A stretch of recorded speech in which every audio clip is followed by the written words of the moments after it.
So we're going to look today at what happens if we launch a projectile at some angle.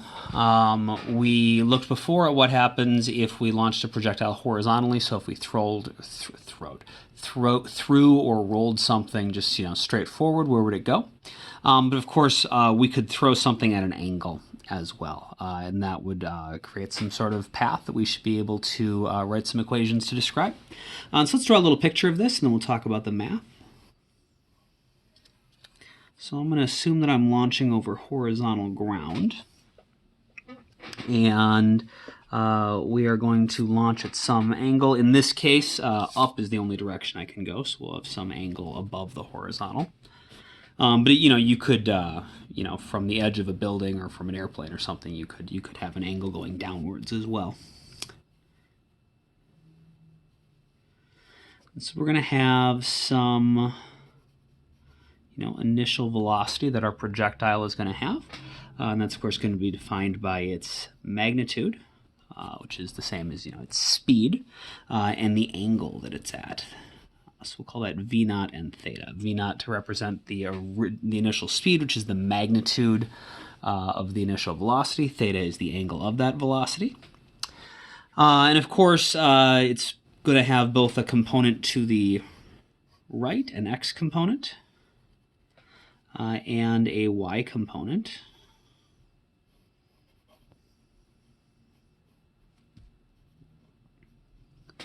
And so we can label these. This is going to be our x component. This is going to be our y component of our velocity. And we know that the x component of the velocity stays constant because there's nothing accelerating it to the left or the right, and so our object is just going to continue, moving to the right at a constant velocity. But in the vertical direction, although it has this initial vertical velocity, gravity's pulling down on it, which means it's going to start moving up slower and slower and slower. Eventually, it's going to reach some maximum height, stop moving up, and then it's going to start to fall downwards because of gravity. And so, although we don't need any extra subscripts on our x because that's just a constant, because our y velocity is changing, we'll mark that as our initial y velocity, so Vy naught. And so then as this travels through the air, we're going to wind up, because we're always moving to the right, but how fast we move up and down changes, we're going to wind up with a path that looks like this. So we'll immediately start to deviate from what would happen if we had a straight line because of gravity. And so it'll go up and come back down.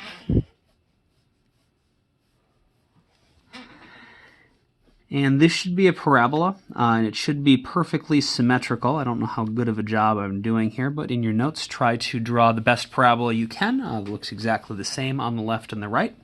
And that symmetry comes from the fact that we always have the same acceleration the entire time downwards, and we always have a constant velocity to the right. And so everything winds up being mirrored on the left and the right side. So that means, amongst other things, assuming we're going over level ground, that means the time to go up is going to be equal to the time to go down, which is something that we've already seen when we were dealing with one-dimensional motion. If we talked about just throwing something straight up in the air and letting it come back down, it would take the same amount of time to go up versus down because of the symmetry in the kinematic equations. And the fact that we have the same acceleration, and at the top, the vertical, the y velocity is 0. And so if you have, the same displacement, this height, and then either your initial or final velocity is 0, and you have the same acceleration, you're going to wind up with the same amount of time to get to the top and the bottom. And of course, that means at the top, the reason it's the top, like we just said, is because it's not moving up or down. It's stopped moving up, and it has not yet started moving down. But we know the x velocity is constant, and so at the top it is going to have this component of our velocity. It is still going to be moving to the right. It's just not going to be moving up. And so we're going to have the same x component of our velocity here as we did here. In fact, at any point on here, it's always going to have the same x velocity. And so, when it gets to the end, it's going to have the same x velocity, and any point in the middle, it's going to have that same x velocity.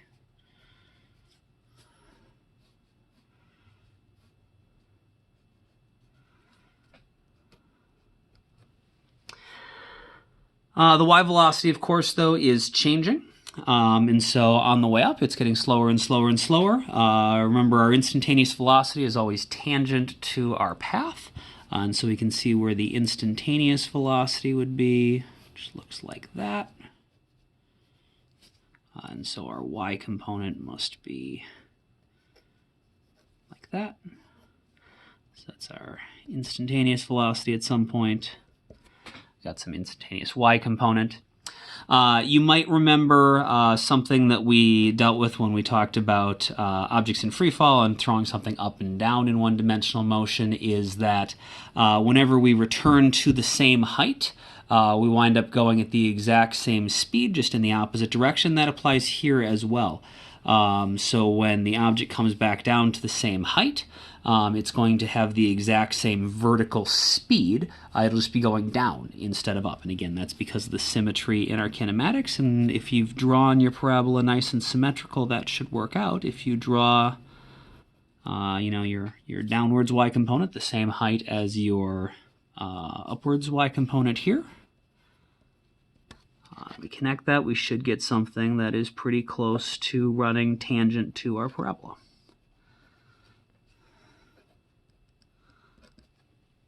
And that, of course, means that when we get to the end, our initial y velocity here is going to be the same as our final y velocity here.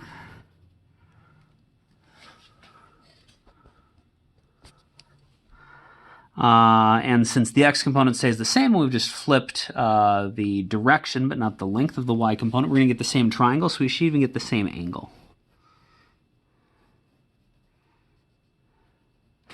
And so our final velocity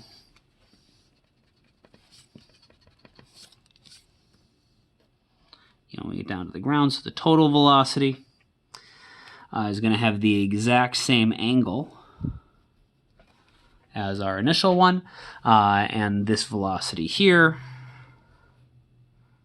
is just going to be the opposite.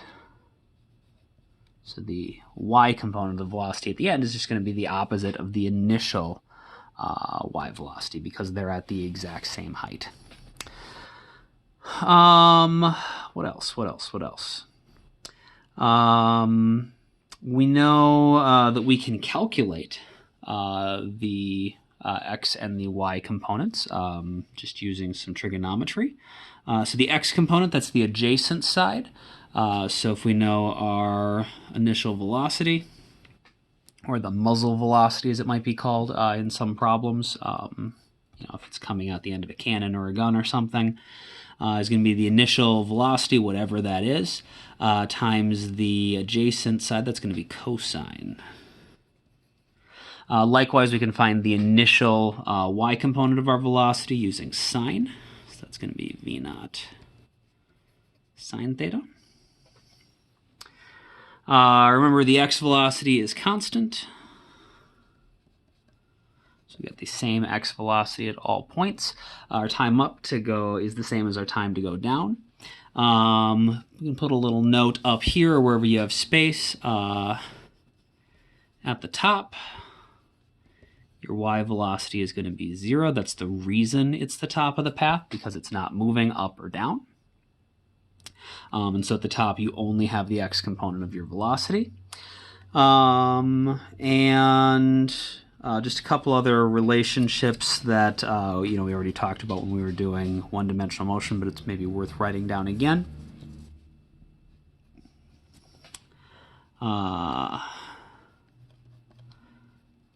If we return to the same height we started at,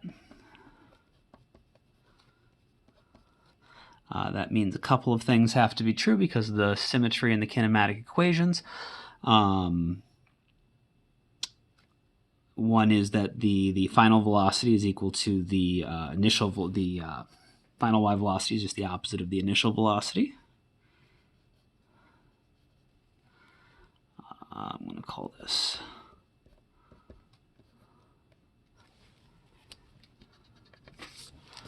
I'm going to write this just to make sure it's really clear what's going on.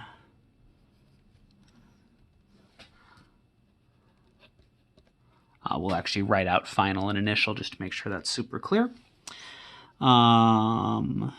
And then the other thing, and I guess this isn't really a symmetry thing, it's just how we use our language. If you return to the same height you started at, that means your y coordinate is the same at the beginning and the end, and that means that your displacement in the y direction has to be 0, which is something that we utilized in our problem solving in one-dimensional motion when we were dealing with objects in free fall and throwing something up and letting it come back down. Okay, so let's look at how we could actually do some problem solving and how we could work this stuff into our equations. We know in the x direction,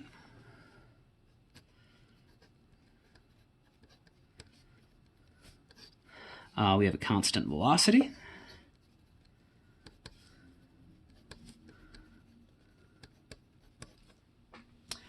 And we know that, so if we have a constant velocity, remember that that means that our x velocity is just always the displacement divided by the time. And we know that in this case, our x velocity is also equal to v naught cosine theta. If you know the initial velocity and both its magnitude and its angle, you can calculate the x component.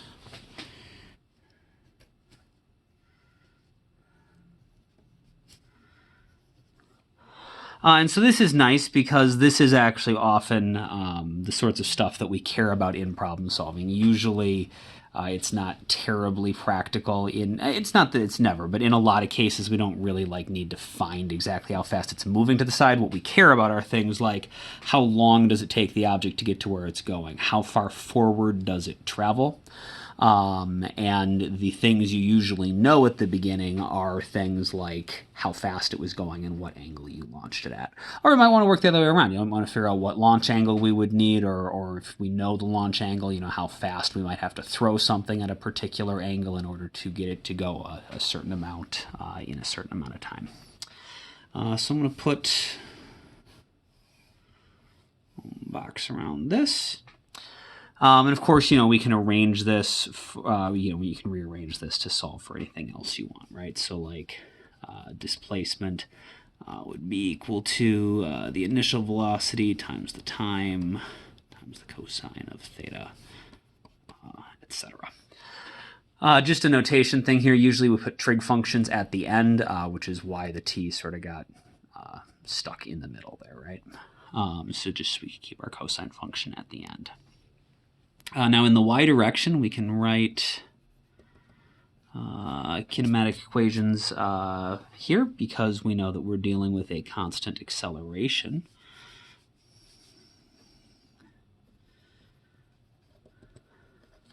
So we have a changing velocity, but a constant acceleration, which means we're going to use the kinematics. And when we use the kinematics, we know that our initial y velocity, we solved for that before, it's going to be v naught sine theta. And we know that our acceleration in the y direction is equal to negative g. And so we should be able to write our 5 kinematic equations in forms that are specific to our projectile launched at an angle. And so again, we'll just pull up all of our kinematics and just rewrite them. We're using the y direction, so we'll use delta y's instead of delta x's.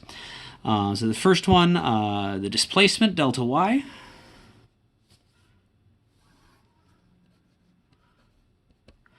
Is equal to half the acceleration. We know the acceleration is negative g, t squared, plus the initial velocity times the time. The initial velocity is v naught sine theta times time. And again, this is just a convention thing. If you don't write it in exactly this order, that's fine. We want to put that trig function at the end, so v naught t sine theta. There are 4 other kinematic equations. Please go ahead and pause the video and rewrite the 4 equations using our information for our projectiles, and then unpause the video when you're ready to check your answers. All right, so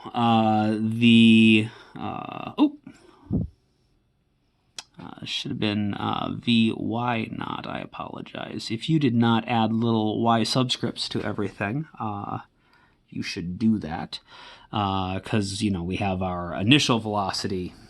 Oh no, this is not, what am I doing? I'm sorry. That is not supposed to be there. Because the whole point here is that our initial y velocity is based on truly v naught, the initial speed. Period. Never mind, so that was right. All right, okay, so delta y, okay, got that one. Next one, so this is the final velocity.